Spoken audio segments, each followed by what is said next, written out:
জীবনে প্রথমবার একটা বড় ভিডিও আপলোড দিতে গিয়ে দেখলাম যে ওটা 11 জিবি, মানে আমার তো রীতিমতো মাথায় হাত। তো আমি এখন বসে আছি সিঁড়ির ওপরে, কারণ এখানে ভালো স্পিড দিচ্ছিল। আর কি দেখলাম জানো, যে একটা গাছের পাতা কি মনে হয় খেয়ে নিয়েছে।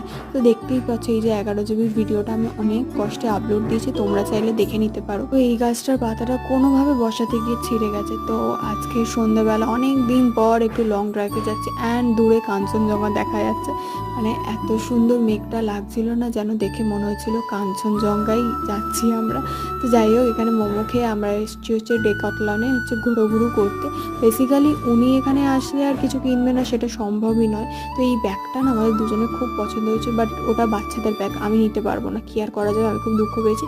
ট্রায়াল রুমে ঢুকে জামা প্যান্টের ট্রাই দিই না, খুব কমফোর্টেবল লেগেছে, যার জন্য আমি কিনেও ফেলেছি।